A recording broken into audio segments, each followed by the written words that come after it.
Takdero.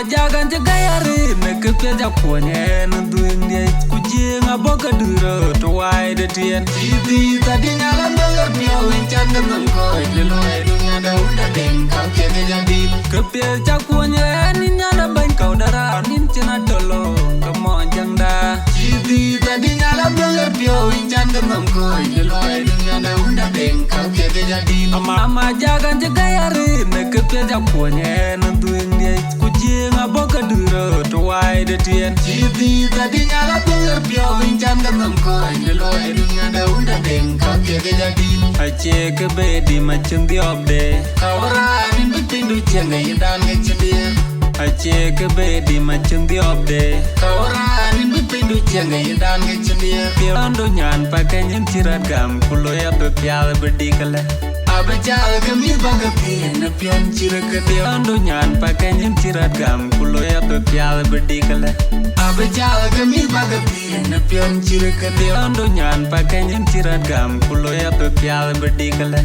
abajal kami bagati na pion chiraka Amam hinje dolare hinjen kare ipial bini ikwelo mechengi jaleo hinje kangadian kepia jakwonye na pilele na kwanya teruna koy Jinbewi na rankina weba good konde Amam ajak chol jina kawa wincheli chuan nyan pakai hinjerin kakao nyot hinje chuan nyara kukundu nyan ban hinjelora kian chao rupian wi jaleo yena yalile nom nyan pakai hinje chao hinje beri jina nyana wadan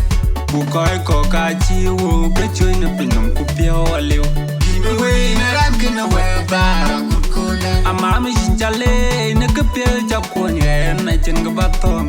kepel jakwonye na chiwdi mononga Amam ajak chol jina kawa wincheli chuan nyan pakai jerin ga kaw nyot inji choy Amam ajak chol jina kawa wincheli chuan nyan pakai jerin ga kaw nyot inji choy rado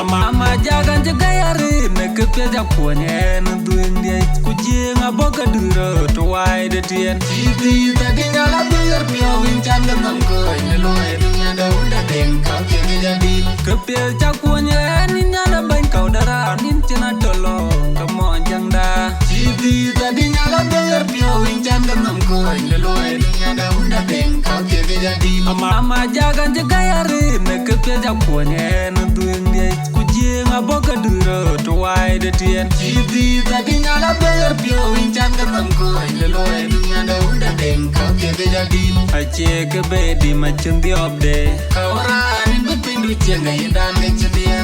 ache ke bedi macam diobde kawra nin bitindu chenga yidan ngechdia piondo nyan pakai nyen tiragam kulo ya bepial bedikala abajal kami bagati na pion chiraka piondo nyan pakai nyen tiragam kulo ya bepial bedikala abajal kami bagati na pion chiraka piondo nyan pakai nyen tiragam kulo ya bepial bedikala abajal kami bagati na pion chiraka Amam hinje dolare hinjen kare ipial bini ikwelo mechengi jaleo hinje kangadian kepia jakwonye na pilele na kwanya teruna koy Jinbewi na rankina weba good konde Amam ajak chol jina kawa wincheli chuan nyan pakai jerin ga kaw nyot inji choy nyara kukundu nyan ban hinjelora kian rupion we chalio yena yali lay nom nyan pake inje cha inje beri sine nyan wade bukoy ko ka chi wo ke choy na pinom ku pio aliu Kimi we na rap kina we ba good koda Amam shinjale na ke pio cha konye na chen ga batom ke pio cha konye na chi wadi mononga Amam Ajak chol sine kawa winche ni chuan nyan pake Jerin ka kaw nyo sinje choy Amam Ajak chol sine kawa winche ni chuan nyan pake Jerin ka kaw nyo sinje choy rano